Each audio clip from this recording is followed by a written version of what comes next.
ये आप लोगों से बात करते करते ये सेटिंग गिर गया था हमारा, तो बीच में अवरोध हो गया। मैं प्रारंभ से नहीं बोल करके मैं अभी से आपसे बात कर रहा हूँ, गिर गया। हमारे टेक्निकल डायरेक्टर तार के नीचे से जा रहे थे और उसे उलट गया, क्षमा मांग रहा हूँ। तो मेरा ये कहना है कि भगवान शंकर ने भी प्रार्थना की, अन्नपूर्णे सदा पूर्णे शंकर प्राण बल्लभे ज्ञान वैराग्य सिद्ध्यर्थम भिक्षाम में देहि पार्वती। पार्वती माता जो है उसे भिक्षा अन्नपूर्ण है। इसलिए सभी देवताओं को जब पूजा पाठ हम लोग करते हैं तो सरस्वती माता को नहीं जाने देते हैं और माता लक्ष्मी को नहीं जाने देते हैं। उनको कहते हैं कि आप स्थिरो भव, आप हमारे घर में रहिए। तो ये मुहूर्त का जो चक्कर है वो ये है कि अमूमन ये देखा गया है कि जो तुला राशि में ही दिवाली होती है, तुला राशि में दिवाली होती है और नक्षत्र भी अमूमन स्वाति नक्षत्र ही रहता है। लेकिन इस बार ऐसा हुआ है कि स्वाति नक्षत्र रात्रि 8:09 तक है। स्वाति रात्रि 8:09 तक है। उसके बाद रात भर विशाखा है, दूसरे दिन भी विशाखा नक्षत्र है। तो ये दो तरह के नक्षत्र का भोग रात्रि काल में दिवाली के समय में हो रहा है। तो इसके लिए भी कुछ बात मुझे बतानी है कि किन के लिए शुभ, किन के लिए अशुभ, या किन को थोड़ा सा सावधान रहने की ज़रूरत है।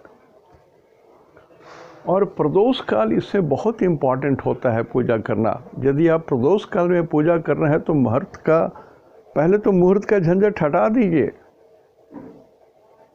जैसे ब्रह्म मुहूर्त में आप पूजा कर रहे हैं तो उसमें कुछ नहीं मुहूर्त देखा जाता है, ब्रह्म काल है। उसी तरह से शाम का जो समय होता है जिसमें हम लोग पूजा पाठ करते हैं, धर्म कर्म करते हैं, भगवान शाम को हाजिरी लेते हैं, हम लोग की सारी बात सुनते हैं, वो प्रदोष काल है।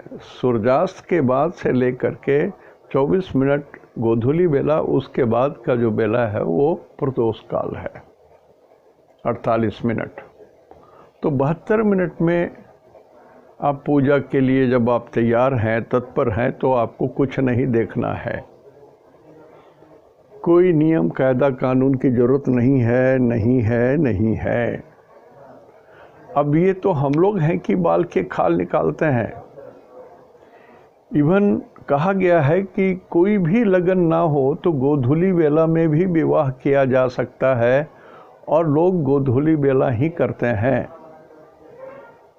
दुखद बात यह है कि गोधूली बेला का जो उपयोग होता है विवाह में, वो माला परिवर्तन, एक दूसरे के गले में माला पहनाते हैं, नौटंकी करते हैं, नहीं पहनेंगे, ये करेंगे, वो करेंगे, वो नौटंकी करते हैं, जो सबसे अमूल्य समय है।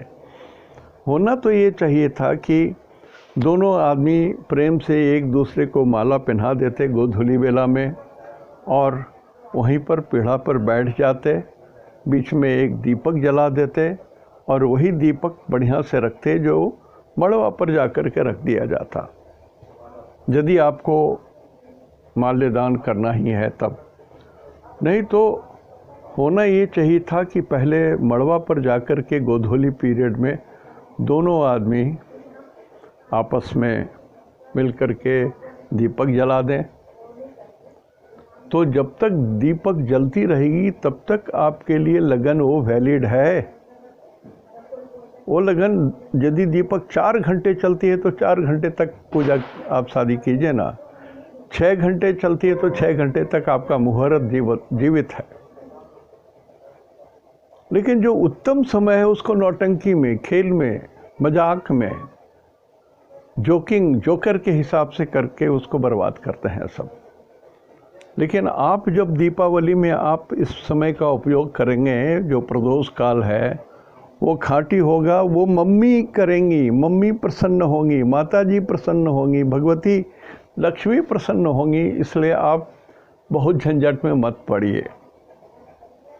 स्थिर लग्न वैसे भी हमने लिख के दिया था कि वो जो लग्न है और रात के वृषभ लग्न जो है रात को 7:08 तक है।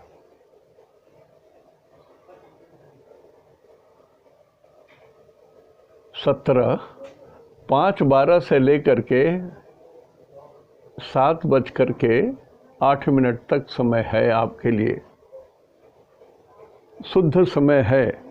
और ये शाम का समय है, 5 बजे तो रात हो ही जाता है, आजकल तो शाम हो जाती है। आप उसमें कर लीजिए ना। यदि आप यदि पतरा देखना चाहते हैं तो उसी तरह से जो लोग खाता बही खरीदते हैं, आप व्यापारी बंधु छाती पर हाथ रख के बोलिए कि जो खाता बही आपने पिछले साल या 2 साल पहले या 5 साल पहले जब खरीदे थे तो कभी आपको नुकसान नहीं हुआ क्या? तो कौन सा मुहूर्त सही था भाई? ऐसा नहीं होता है। खाता बही जो भी कीजिए, well begun is half done. So ठीक है, अच्छे समय में कीजिए, लेकिन उसको नियम मत बना लीजिए। राजा परीक्षित के समय कृष्ण भगवान के बेटे, माफ कीजिएगा बहुत सारे लोग,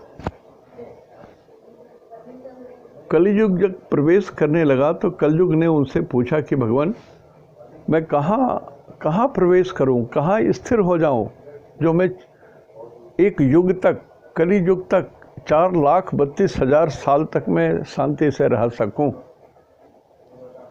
तो राजा परीक्षित को कुछ नहीं समझ में आया, तो उन्होंने कहा कि ये मेरा मुकुट है सोने का, आप इसी में आ जाओ, सोने में आ जाओ। आप ये बताइए कि भगवान कृष्ण के बेटे क्या मूर्ख थे? क्या अज्ञानी थे? उनके जो ऋषिवर वगैरह क्या वो लोग सभी अज्ञानी थे? तो सुवर्ण में तो कली का वास होता है, और प्रदोष काल में और सब सोना खरीदना है, सोना खरीदना है, और इतना धनतेरस में सोना खरीदना है। और ये आधुनिक युग का इतना बड़ा प्रचार है कि हो सकता है कल 100 गाली हमको मिले, लेकिन क्या मैं झूठ बोल रहा हूँ? कलयुग ने जब प्रार्थना किया कि मुझे 4,32,000 तक कलयुग तक यहाँ टिकना है धरती पर, कहाँ टिकूं? तो उन्होंने कहा कि सोने में, मेरा मुकुट सोने का है, इसमें आप प्रवेश करो। तो सोने में तो कलयुग है, तो सोना खरीदना आवश्यक है क्या? स्टील का जब खरीदते हो तो लोहा है, लोहे में जम रहते हैं, वो खरीदना जरूरी है क्या? अब ये शास्त्र की बात सिर्फ वो उतने ही मुहूर्त तक ही क्यों होती है कि बस अच्छे मुहूर्त में मैं ये खरीद लूँ, वो खरीद लूँ, ऐसे कर लूँ? थोड़ा अपने दिमाग को भी खर्चा कीजिए ना। प्रदोष काल यूनिवर्सल है, प्रदोष काल यूनिवर्सल ट्रुथ है। जैसे ब्रह्म मुहूर्त यूनिवर्सल ट्रुथ है। ब्रह्म मुहूर्त के समय में सारे ऋषि मुनि महात्मा सिद्धात्मा सारे लोग उस समय जो प्रार्थना करते हैं, प्रेयर करते हैं, पूरा आकाश मंत्रमय हुआ रहता है, पूरा आकाश मंत्रमय रहता है, मंत्रों से भरा रहता है। उस समय यदि मैं भी उठ करके यदि कुछ प्रेयर करूं तो मेरा भी एंटीना जाके उसी मंत्र से भरा हुआ जो आकाश है उसी को स्पर्श करेगा, मैं भी मंत्रमय हो जाऊंगा। समझ सके तो समझिए, नाराज हो रहे हैं तो हो जाइए, लेकिन जो बात बोल रहा हूँ वो सत्य है, सत्य ही है, सत्य के अलावा कुछ नहीं है। तो जो लोग इस समय माता लक्ष्मी और गणेश जी की मूर्ति लाते हैं, भगवान मिट्टी में ज़्यादा प्रसन्न रहते हैं। आप देखिए जो तीज होती है ना, उसमें पान के पत्ते पर मिट्टी का भगवान शंकर का शिवलिंग बनाया जाता है और एक पार्वती जी का बनाया जाता है। मिट्टी में ज़्यादा स्थापित होते हैं। मिट्टी के बाद भगवान पत्थर प्रिय है, भगवान पत्थर में प्रवेश करते हैं, मिट्टी में प्रवेश करते हैं, उनमें दीजिए तो भगवान उसमें आ जाते हैं, पत्थर में भी आ जाते हैं भगवान। आपके सोने चांदी में भगवान बहुत बाद में आते हैं। माफ़ कीजिएगा, माफ़ कीजिएगा, माफ़ कीजिएगा। सोने का प्रतिमा आप बनाए हैं, उसमें तो कली पहले से वास कर रहा है।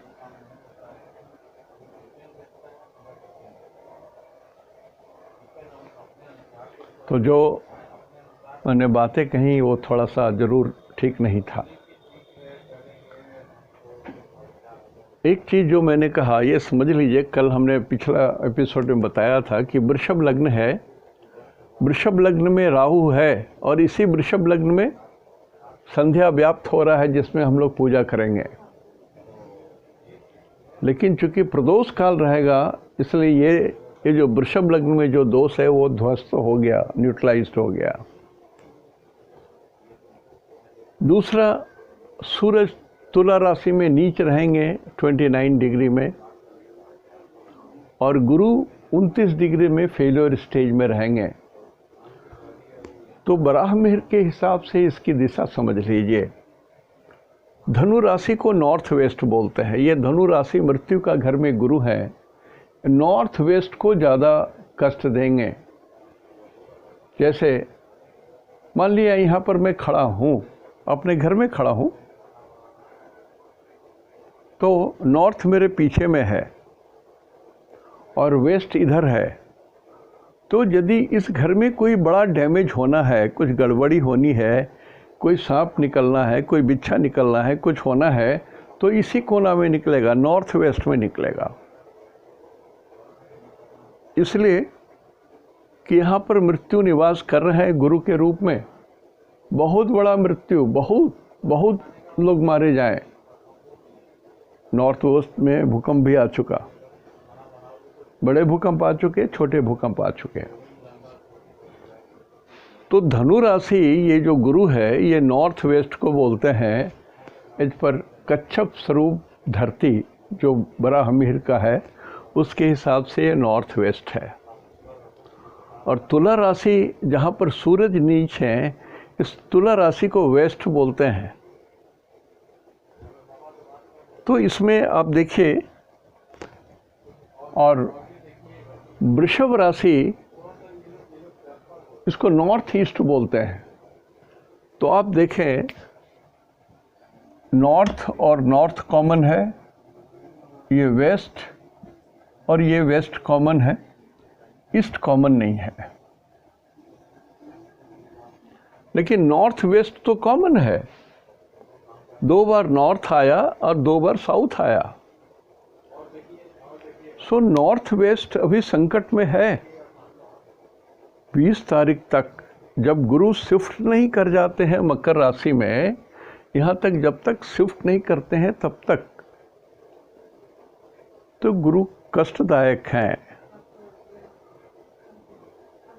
आपके जो पर्सनल गुरु हैं वो भी कष्टदायक स्थिति में हो जाएंगे।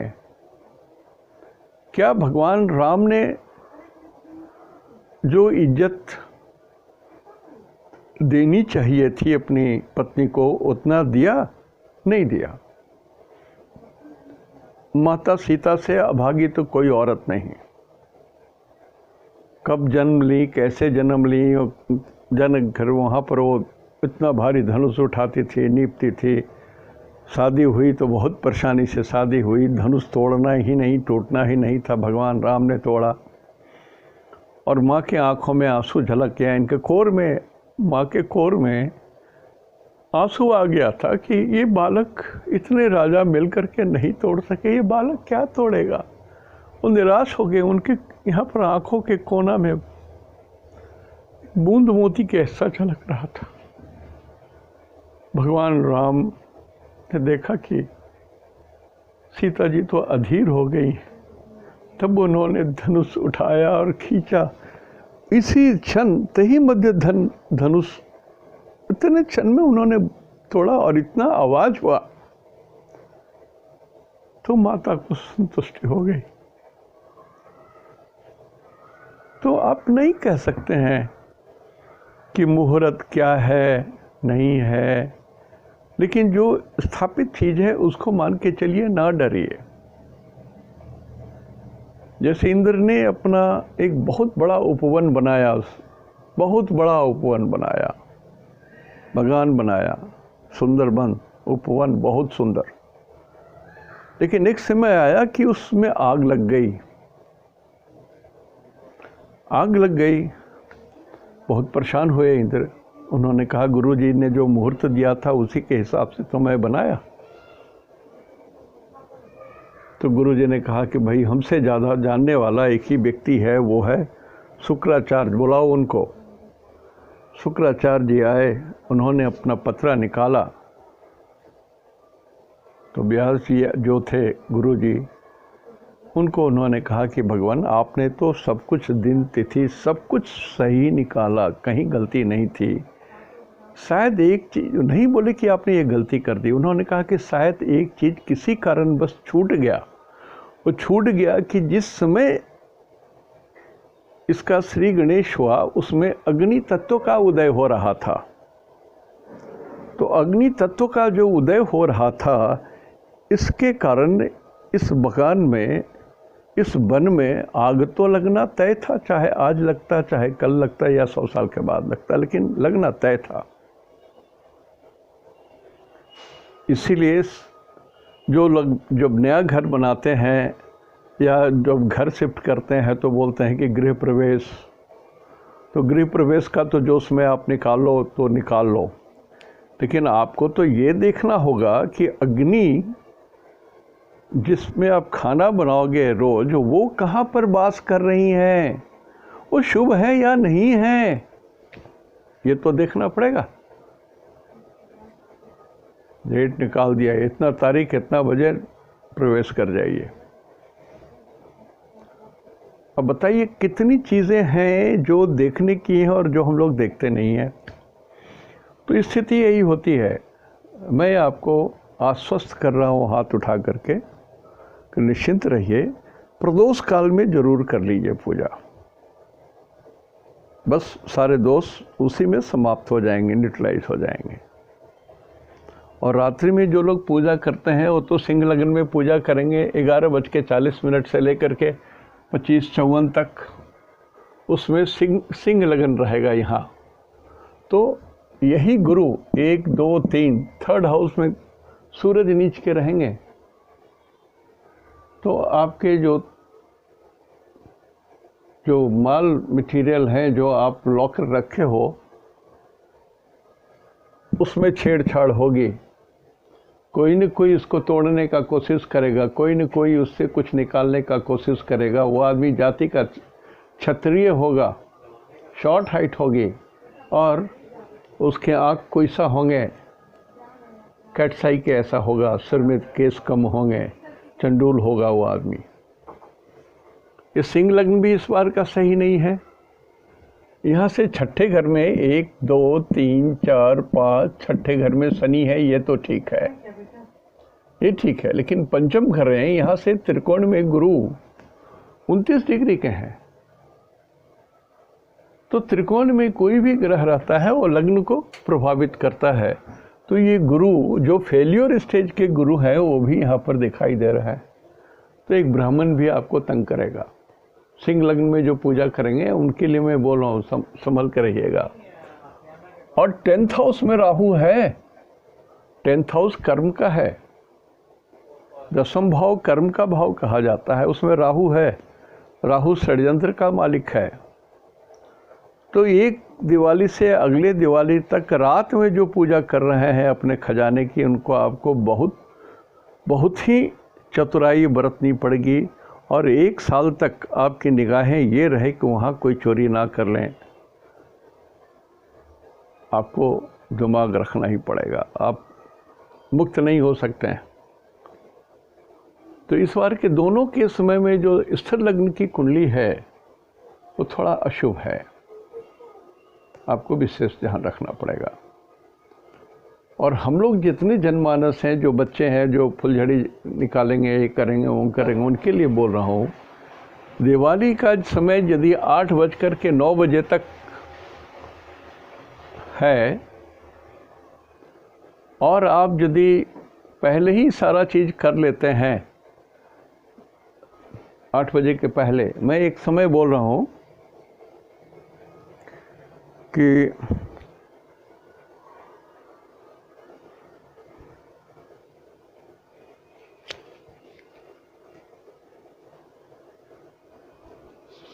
छः बजे के पहले यदि आप अपना पूजा पाठ जो भी आप कर सकते हैं आप कर लेते हैं तो भद्रा का दोष नहीं लगेगा। भद्रा जो है वो लगभग 8 बजे रात तक है। भद्रा 8 बजे रात तक है, तो भद्रा के पहले ही आप अपना पूजन पाठ क्रियाकलाप जितना है वो कर लीजिए। हालांकि आपके पास यदि ये समय रहता है 17-12 से लेकर के 19-8 तक, इसमें आप पूजा कर लेते हैं तो आप हर हालत से सुरक्षित हैं, हर हालत से सुरक्षित हैं, चिंता मत कीजिए। कारण कि प्रदोष काल के अंदर में भी आ जाएगा ये। लेकिन बाद में जो लोग करेंगे उनको ध्यान रखना पड़ेगा कि आपके साथ कुछ अघटन ना घट जाए, इसकी संभावना बहुत अधिक है। तो स्वाति नक्षत्र जब है तो किन किन लोगों को ध्यान रखना होगा। जैसे बुध के 3 नक्षत्र आश्लेषा, ज्येष्ठा और रेवती, मेरे घर में भी 2 लोग हैं, आश्लेषा, ज्येष्ठा और रेवती। ये लोग 8:10 तक जो भी आप दीपक जलाते हैं, फुलझड़ी उड़ाते हैं, बंदूक चलाते हैं या आप अनार उठाते हैं, आपको बहुत ध्यान देना होगा कि बच्चे सुरक्षित रहें। या महिलाएं हैं तो कपड़े आपके चुस्त हों, ऐसे कि उसमें आग ना लगें।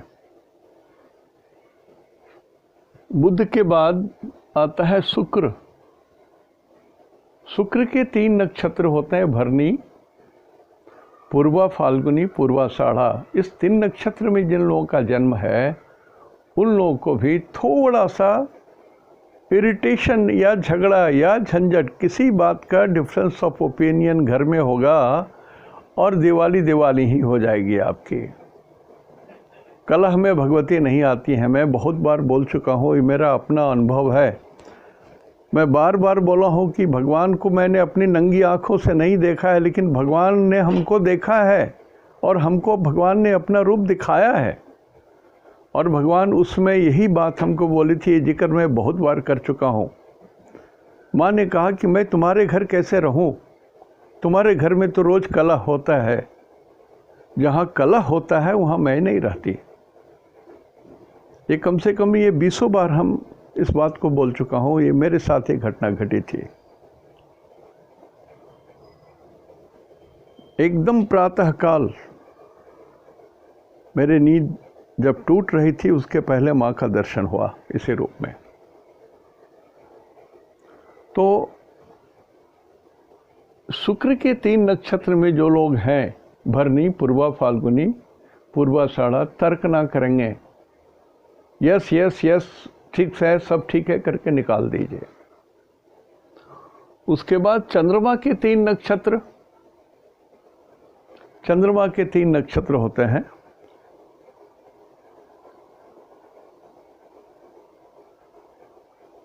रोहिणी, श्रवणा और हस्त।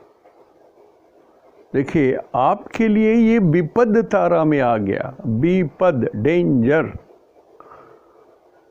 तो 8:09 तक ये चंद्रमा के 3 नक्षत्र वाले जिनका जन्म रोहिणी, श्रवणा और हस्त में हुआ है, प्लीज़ जो भी आप काम कर रहे हैं, जो दीपावली कर रहे हैं, जिस स्थान में वहाँ पर एक बाल्टी पानी तो रख लीजिए, एक मग तो रख लीजिए, एक ऑइंटमेंट तो लगा लीजिए, रख लीजिए। भगवान ना करे कुछ हो किसी को, लेकिन दिखता है कि यदि किसी को होगा तो ये बुध के 3 नक्षत्र वालों के लिए होगा, शुक्र के 3 नक्षत्र वालों के लिए होगा और चंद्रमा के 3 नक्षत्र वालों के लिए ही कष्ट की बात है। और दूसरी बात, जब 8:10 के बाद विशाखा नक्षत्र हो जाएगा, विशाखा नक्षत्र होता है गुरु का, तो गुरु के नक्षत्र के बारे में हमने लिखा है कि जिन लोगों का जन्म केतु के 3 नक्षत्र में हुआ है, अश्विनी मघा मूल, आप पर भी बधतारा मृत्यु के समान कष्ट होने की बात है, झंझट की बात है। बहुत सारे लोग बदला निकालते हैं अपना इसी सब दिवाली में, भीड़ भाड़ में। हमारा दुश्मन है, चलो चुपके से भीड़ में रख करके उसको गोली मार दें। यही बात हमने कहा जो बुध के 3 नक्षत्र वाले हैं, ज्येष्ठा, आश्लेषा और रेवती, वो ध्यान रखिए। और यहाँ पर केतु कब से, रात्रि 8:10 के बाद से अश्विनी मघा मूल वालों के लिए ये जीवन पर खतरा है। ठीक उसी तरह से सूरज के 3 नक्षत्र वाले जो लोग हैं, सूरज के 3 नक्षत्र हुए कृतिका, उत्तरा फाल्गुनी, उत्तराषाढ़ा। आपके लिए भी समय ठीक नहीं है, आप भी अपनी जवान पर लगाम दे दीजिए, शांत हो जाइए, किसी बात पर बहस मत कीजिए। कारण कि आज तो लक्ष्मी का दिन है, ये मान लीजिए। आज औरतों का दिन है।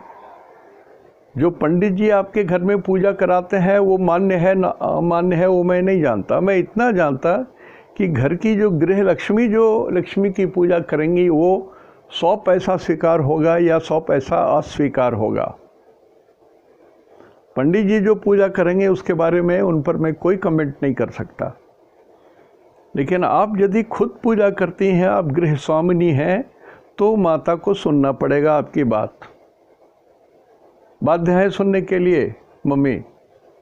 तो सूरज के 3 नक्षत्र वाले शांत रहिए। आप पुरुष हैं तो घर में अपनी पत्नी की, मम्मी की, बहन की, दादी की, सबकी बात ही माननी चलेगी। उन्हीं का दिन है, उन्हीं का अधिकार है। माता लक्ष्मी औरत है ना, पुरुष नहीं न है। पुरुष तो भगवान विष्णु है। नेक्स्ट, मंगल। मंगल के 3 नक्षत्र होते हैं मृगशिरा, धनिष्ठा और चित्रा। अब ये नक्षत्र भी डेंजर जोन में आ गए। बिल्कुल डेंजर माने डेंजर। आग लग सकती है, पटाखा आपको आके लग गया, फुलझुरी आप ही को लग के आप जलाने गए, आपके हाथ जल गए।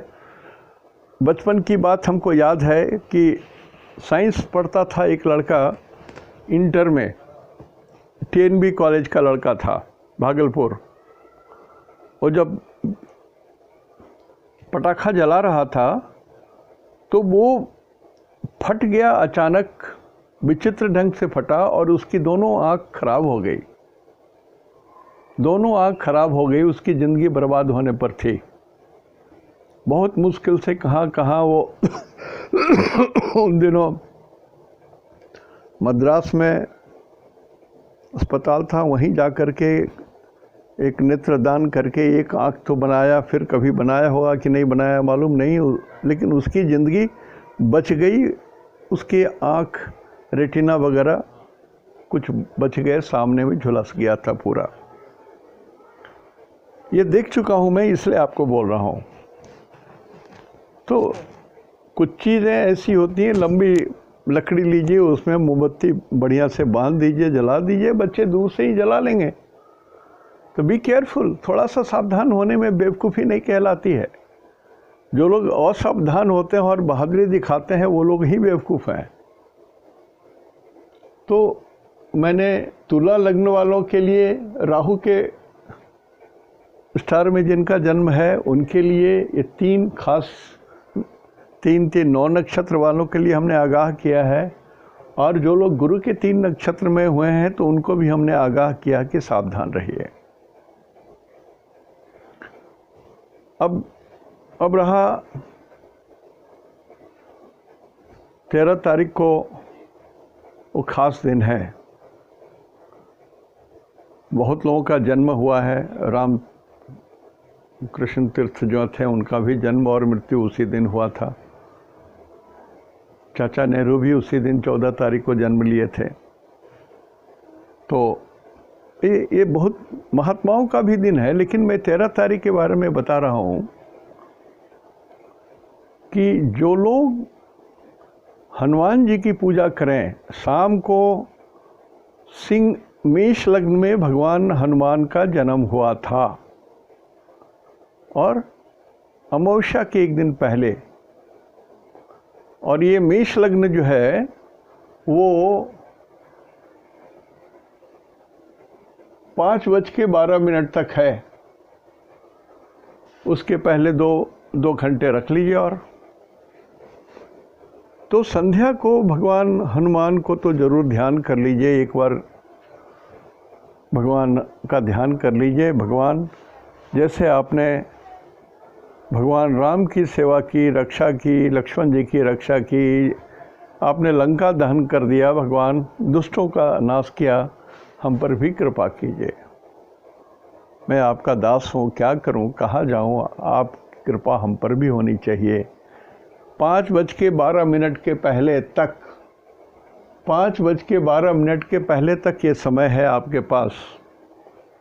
हनुमान जी की पूजा कर लीजिए, भोग लगा लीजिए, प्रणाम कर लीजिए, आपके पास समय है। और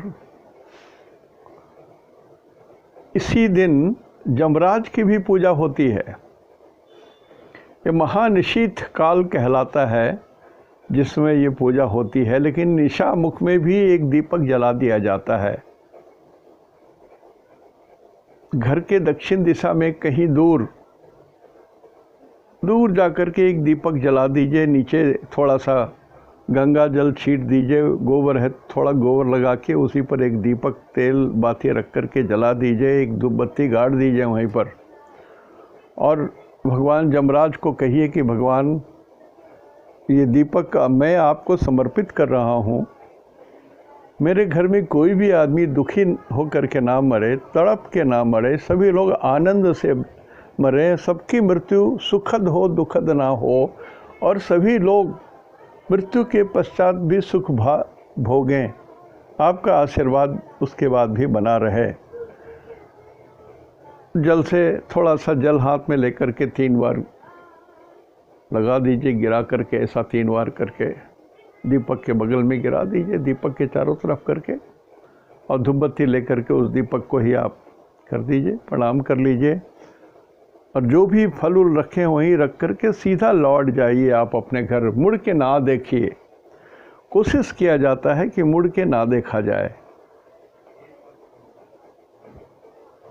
ये निशामुख मतलब वही प्रदोष काल हुआ, जब दिन और रात का मिलन होता है, भगवान विष्णु और माता लक्ष्मी का मिलन होता है। ये प्रदोष काल है। इससे और पवित्र काल नहीं होता इससे पवित्र काल। यात्रा के लिए भी मुहूर्त होता है तो वो दूसरा होता है। प्रातः काल, संध्या काल और मध्याह्न काल में यात्रा काल निकाला जाता है। तो फिर कभी वो सब चर्चा करूँगे, ये समय नहीं है चर्चा का। मैं सिर्फ इतना ही कहता हूँ कि हनुमान जी की पूजा त्रयोदशी के दिन जरूर करें। घर के बाहर दूर यदि जगह नहीं है तो कहीं भी आप एक दीपक जला दीजिए और ओट कर दीजिए, 2-4 ईंटें डाल दीजिए ताकि सभी लोग ना देख पाएँ। आप अपना प्रणाम कीजिए और वहाँ से आप सीधा वापस अपने घर में चले जाइए, लौट के मत देखिए। ये 2 पूजा। और हमने पहले कहा था कि माता की पूजा करने के पहले नवग्रह की पूजा, जपा कुसुम संकासम कास्पेयम महाद्युतम, इस तरह से जो नवग्रह की पूजा होती है, नवग्रह की पूजा और संकष्टी गणेश,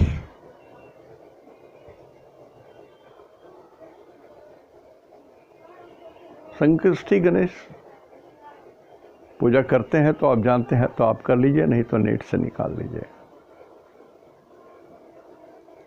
ये 2 पूजा करने के बाद माता लक्ष्मी की पूजा कर लीजिए। बिल्कुल निर्विघ्न आनंद पूर्वक समय बीतेगा आपका।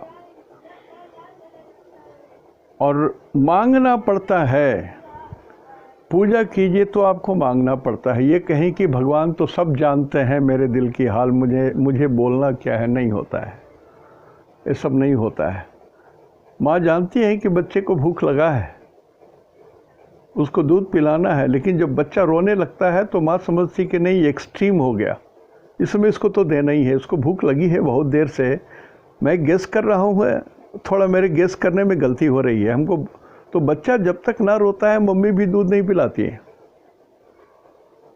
तो आप यदि भगवान से ना मांगेंगे कि भगवान सब जानते हैं मेरे दिल की हालत, मेरे दुख सब कुछ समझते हैं, नहीं होगा। आपको मांगना पड़ेगा और मांगने के पहले परिचय देना पड़ेगा कि हे माता लक्ष्मी, मेरा नाम ये है, मेरे पति का नाम ये है, या मेरे पिता का नाम ये है, ये गोत्र है और ये मेरा नक्षत्र है, और मैं इस भगवती इनक्लेव से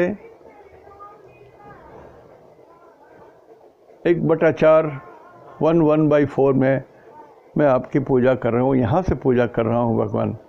तो भगवान पहचान लेंगे हम जब गोत्र देख के बोलेंगे, और लोकेट कर लेंगे कि कहाँ से ये बंदा हल्ला कर रहा है, और तब बोलिए कि भगवान मुझे तो चाहिए, कहाँ जाऊँ, बिना आपके तो कुछ नहीं होगा।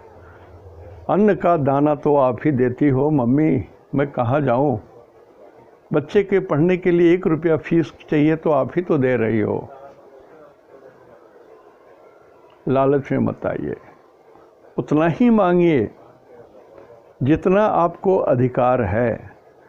अपने अधिकार से अधिक मांगोगे तो माँ समझेंगे कि आप लालची हो, बेईमान हो। उतना मत मांगिए, इतना कहिए कि भगवान जो भी हमारे योग्य हो उतना तो आप जरूर दे दीजिए। भोजन, वस्त्र, आवास, चिकित्सा, शिक्षा, ये सब पूरी हो जाए। मैं भी भूखा ना रहूं, साधु भी भूखा ना जाए। इतना तो मांगिए, बहुत ज़्यादा मत मांगिए, कारण कि आपकी किस्मत में जो होगा वो मिलना है, जो किस्मत में नहीं है वो आप चिल्लाते रहोगे नहीं मिलना है। तो आज मैं दीपावली के लिए यही चीज़ मैं तुला राशि राहु के नक्षत्र में कौन कौन से 3 खराब नक्षत्र हैं, 9 नक्षत्र वो बताया, और गुरु विशाखा नक्षत्र के लिए हमने बताया। ये याद रखने की चीज़ है, याद कर लीजिएगा। और सुरक्षित दिवाली मनाइए, सुरक्षित, कारण कि ये कोविड जो है ना वो तो छाती पर ही असर करता है, और मृत्यु तो छाती सांस अवरुद्ध होने से ही होती है, हार्ट फेल से नहीं हो रहा है। तो जो लोग पटाखा चलाएंगे वो क्या अपराध कर रहे हैं आप समझो, और अपराध यदि कर रहे हो तो भगवान तो दंड देंगे। पुलिस ना दंड दे और कोई दंड ना दे, लेकिन भगवान तो दंड देंगे आपको। अब व्यापारी लोग कहेंगे हमको ये हुआ वो हुआ। देखिए, आप यदि 50 साल से व्यापार कर रहे हो और आपको लाभ हुआ तो 1 वर्ष आपको हानि हो गई तो आप बर्दाश्त कीजिए। आप अपने लाभ कमाने के लिए सैकड़ों लाखों आदमी को, करोड़ों आदमी को आप रोग के सैया पर नहीं डाल सकते हो। इतना तो आपके अंदर में दया की भावना होनी चाहिए, समझदारी होनी चाहिए, और उतना ज़रूर करें। आज यहीं तक। इति शुभम तेहंदो निनाग्ये जोहार।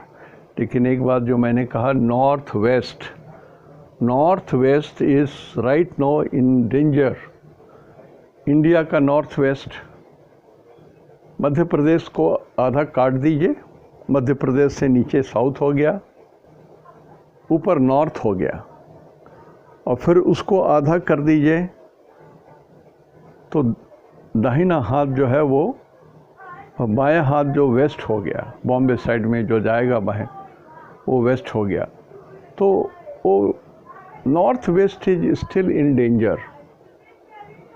और पूरे वर्ल्ड के मैप पर यदि आप पूरे विश्व को जहाँ पर भी है, जिस कंट्री का भी आप देखना चाहते हैं, उसका सेंटर रख लीजिए, सेंटर से नॉर्थ और वेस्ट, वहाँ डेंजर है। आज यहीं तक। इति शुभम तेहंदो निनागे जोहार। और मैडम मीनाक्षी जी, आपने जो विंटर का गिफ्ट दिया है उसके लिए बहुत साधुवाद। बहुत अच्छा, मुझे भी बहुत पसंद आया, और मेरे नाती जी को तो बहुत ही पसंद आया।